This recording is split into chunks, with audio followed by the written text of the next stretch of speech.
Hello, good morning, everyone, and thank you so much for joining me, Dennis and Amina. So today we'll just get into some questions about, what you, Dennis, have experienced as a deaf student and also your experiences in university. So just to start us off, can I ask you to share with us what you're studying right now, where you are, and how you've come to this degree, especially the one that you're studying right now? Was there a specific moment or experience that led you to this field?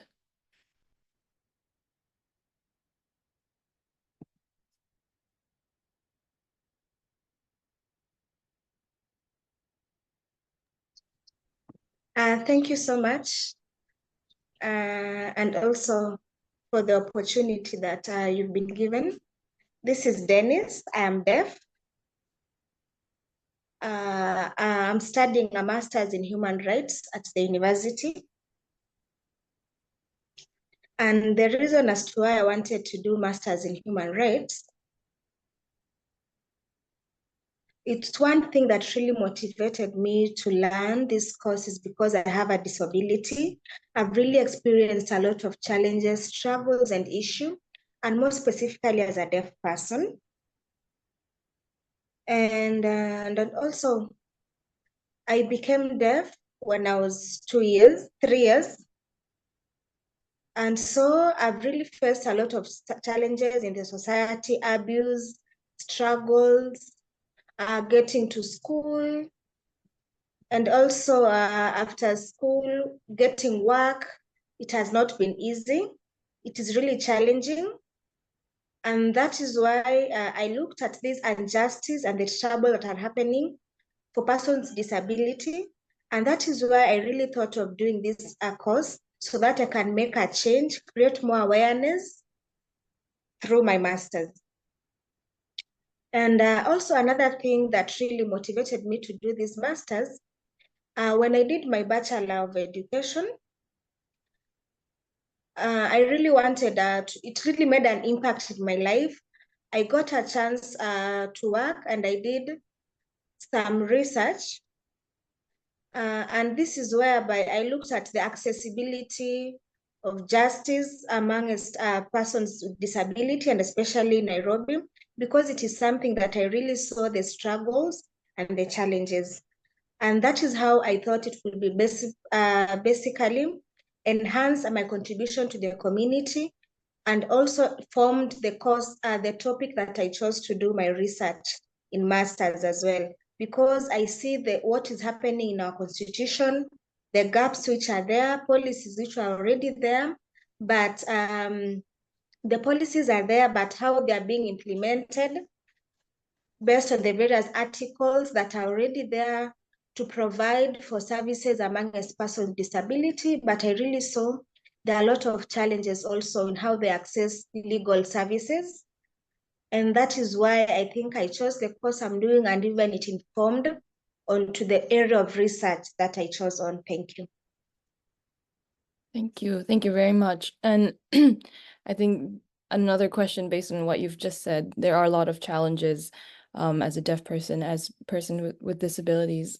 I wanted to ask if you have personally faced many challenges as a student while you've been at university, either in your bachelor's or in your master's now, and how have you overcome those obstacles, and do you have, support systems that you've relied on throughout all of this?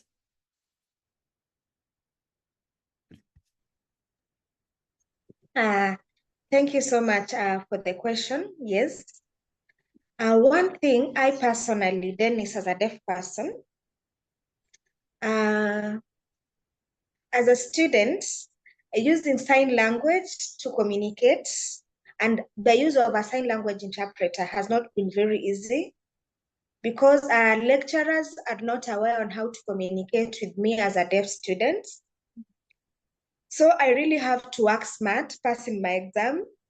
It's like I'm doing more extra work than other students who don't have disabilities. So I think, and also the difference, I also being in a deaf school from primary, high school, and joining university, was also not easy. The experience was very different. I faced a lot of confusion. I want to succeed, but I was also sad when I joined to do my BA because other students also didn't know sign language. It was really a communication barrier, and lecturers didn't even know how to sign to me. So it was very difficult the first time I joined university to do my BA.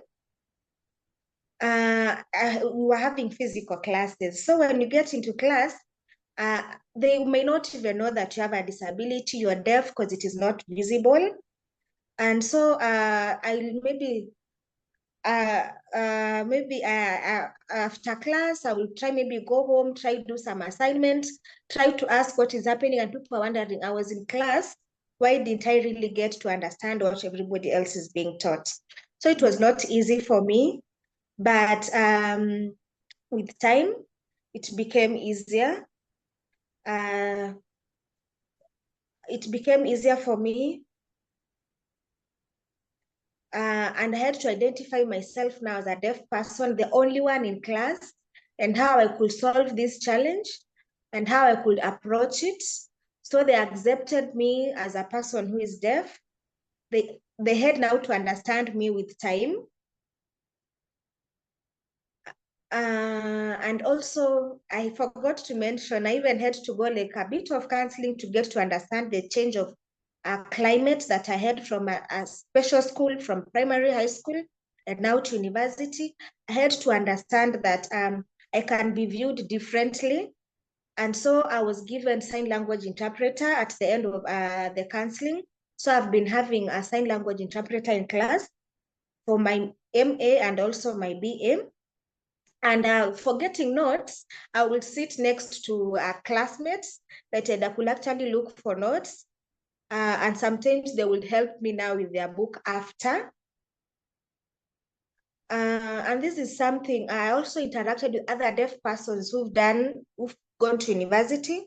Professor Ndurumo is an example of how he actually mentored me because he's a lecturer at the university, how I could accept the situation, how it is, and that is how I got to finish my BA. And now doing my MA, I really felt nice because I succeeded doing my BA, and I was happy to get a scholarship. And through that, I was a bit more aware. And with the help of Professor Ndurumo, who really motivated me and encouraged me. So it was during COVID time that I chose to do the master's degree. It was challenging also as well because it was an online class, a virtual class, my first time to experience it. So indeed, for sure, the first semester, I really had issues and challenges because the lecturers will really talk very fast. Interpretation is not easy, you know. And the same way we've just seen right now, like the internet issues, they could lag, I would miss out. So it has not been easy, but I would notify the lecturers. There's a deaf person in class. They could maybe give me notes prior or after the class.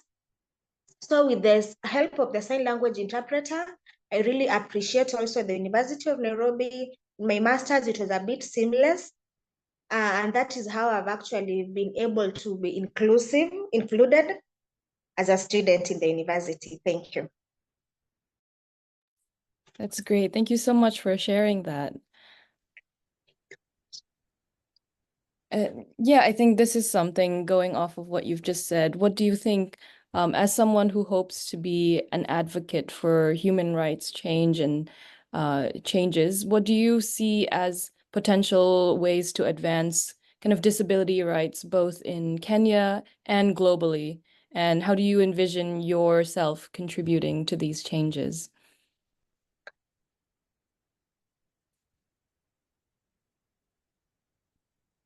Sure. I would learn to be actually an role model for change as a person. And also I want to share my experiences as well, to make persons who are deaf to feel they can make it in the society.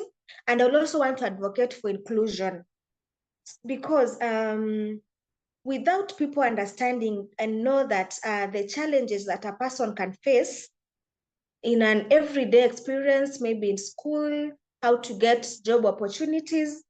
So with this case, even getting to like political spaces, increasing more research, that actually can really inform a change in Kenya, and even policies which are being made in the society.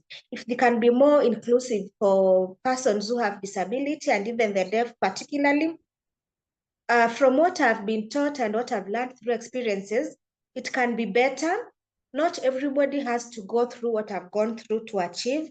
So with that, raising that awareness through policies, even at the university when they're developing curriculum, they should actually get to know and understand, because I realize some of these things is misinformation.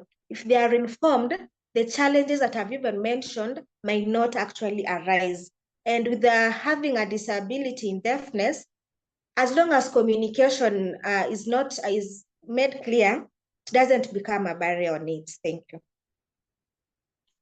Thank you. That's very clear. And I see that you've already done a lot of that research even now throughout your MA and through the blogs that you have been writing for us. And we're very grateful and we're happy to see that you have already done so much. So thank you for that. Just to go to our final question, I wanted to ask you to maybe give some advice directly to students generally, and maybe students with disabilities specifically as well, who aspire to pursue higher education and careers in advocacy or human rights. So what key lessons have you learned, and what might you share with them? What advice would you tell them directly?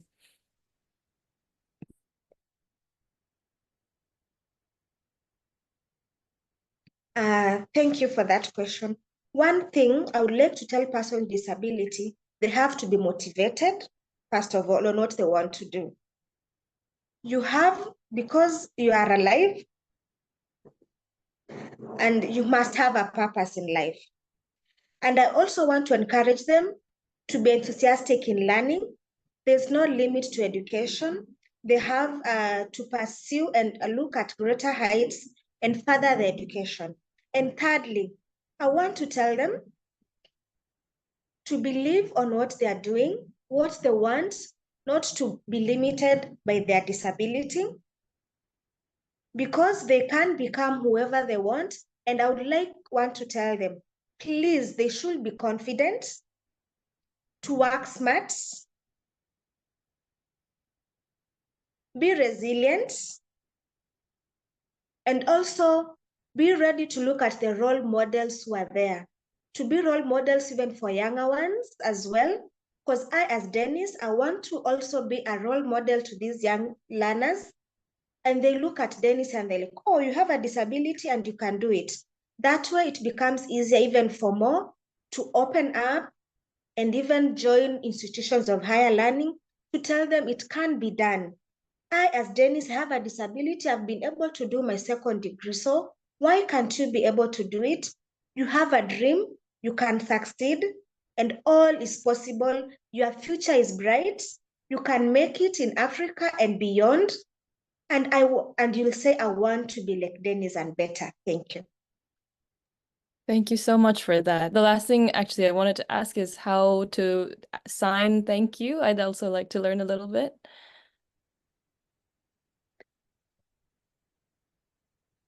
It's very simple, Uh-huh. and I'm happy you want to learn that. You sign that. Look at him. Mm-hmm. Look at him. Yes, there. Okay. All right. It's very easy. And how do you sign Dennis? How do you sign your name?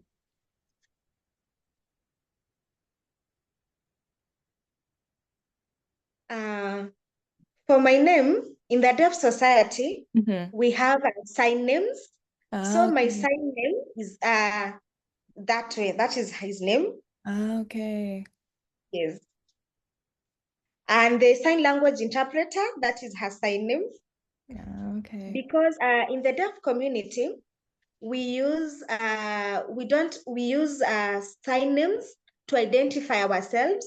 on Mm. something to easily identify. Instead of finger spelling our names, which is very tiring, we put a sign name to show your identity.